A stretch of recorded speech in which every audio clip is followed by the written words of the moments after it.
ಪ್ರಪಂಚದ ಅತ್ಯಂತ ಸಣ್ಣ ದೇಶಗಳಲ್ಲಿ ಒಂದು ಹಾಗೂ ಕ್ರಿಶ್ಚಿಯನ್ನರ ಪವಿತ್ರವಾದಂಥ ಸ್ಥಳ. ಕ್ರಿಶ್ಚಿಯನ್ನರ ಮಹಾನ್ ಧರ್ಮಗುರು ಪೋಪ್ ವಾಸಿಸುವಂತಹ ಕ್ಷೇತ್ರ ವ್ಯಾಟಿಕನ್ ಸಿಟಿ. ಇದರಲ್ಲಿ ನಾವಿದ್ದೇವೆ ನೋಡಿ. ಇದೆ ಅತ್ಯಂತ ಸುಂದರವಾದಂತಹ ಹಾಗೆಯೇ ಅತ್ಯಂತ ಪವಿತ್ರವಾದಂಥ ಕ್ಷೇತ್ರ, ಕ್ರಿಶ್ಚಿಯನ್ನರ ಪವಿತ್ರವಾದಂಥ ಕ್ಷೇತ್ರ ಪೋಪ್ ಜಾನ್ ಪಾಲ್ ಇರುವಂತಹ ಕ್ಷೇತ್ರ ವ್ಯಾಟಿಕನ್ ಸಿಟಿ.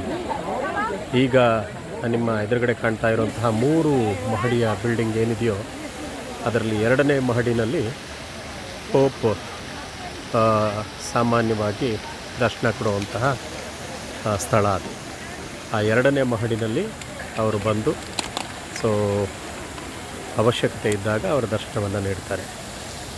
ಇದು ಚರ್ಚ್, ಬಹಳ ಮುಖ್ಯವಾದಂಥ ಚರ್ಚ್, ಪವಿತ್ರವಾದಂಥ ಕ್ಷೇತ್ರ. ಕೇವಲ 700 ಜನಸಂಖ್ಯೆ ಇರುವಂಥ ಈ ವ್ಯಾಟಿಕನ್ ಸಿಟಿ ಆ್ಯಕ್ಚುಲಿ ಇದು ಇಟಲಿಯ ಒಂದು ಸಣ್ಣ ನಗರ, ಸ್ಥಳ. ನಗರ ಅನ್ನೋದಕ್ಕಿಂತಲೂ ಸಣ್ಣ ಸ್ಥಳ, ಒಂದು ಏರಿಯಾ ಅಂತ ಹೇಳ್ಬಹುದು.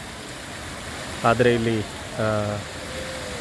ಕ್ರಿಶ್ಚಿಯನ್ನರ ಧರ್ಮ ಗುರು ಇಲ್ಲಿರೋದರಿಂದ ಬಹುಶಃ ನಿಮಗೆಲ್ಲ ಗೊತ್ತಿರಬೇಕು, ಹಿಂದೆ ಇಟಲಿಯಲ್ಲಿ ಧರ್ಮಗುರುಗಳ ಪ್ರಾಬಲ್ಯ ಹೆಚ್ಚಾದಾಗ ಆಗಿನ ಅರಸರನ್ನು ಮೀರಿ ಧರ್ಮಗುರುಗಳು ಪ್ರಭಾವ ಬೀರ್ತಾ ಇರ್ತಾರೆ.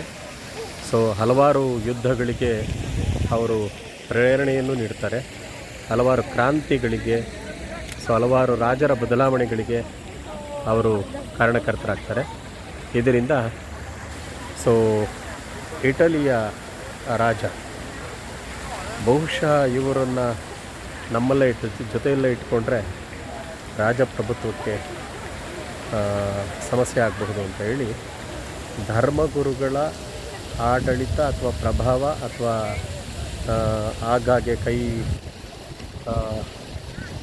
ಹಾಕುವಂಥದ್ದು, ಆಡಳಿತದಲ್ಲಿ ಕೈ ಹಾಕುವಂಥದ್ದು, ಇವನ್ನೆಲ್ಲ ತಡೆಯೋ ಉದ್ದೇಶದಿಂದ ಇವರಿಗೆ ಒಂದು ದೇಶವನ್ನೇ ಬಿಟ್ಟುಕೊಡೋ ಹಾಗೆ ಈ ಸಿಟಿಯನ್ನು ಅವರಿಗೆ ಬಿಟ್ಟು ಇದರಲ್ಲಿ ಪೋಪ್ ಯಾರಿದ್ದಾರೋ ಅವರೇ ಇದರ ರಾಜ ಅಂತ ಹೇಳ್ಬೋದು, ಕಿಂಗ್ ಆಫ್ ದಿಸ್ ಕಂಟ್ರಿ. ಅವರ ಅಧೀನದಲ್ಲಿ ಇದೆ ಎಲ್ಲ ಕೆಲಸಗಳು ನಡೀತವೆ. ವ್ಯಾಟಿಕನ್ ಸಿಟಿ ಒಳಗಡೆ ಹೋಗ್ಬೋದು, ಅಲ್ಲಿ ದೊಡ್ಡ ಕ್ಯೂ ಇದೆ.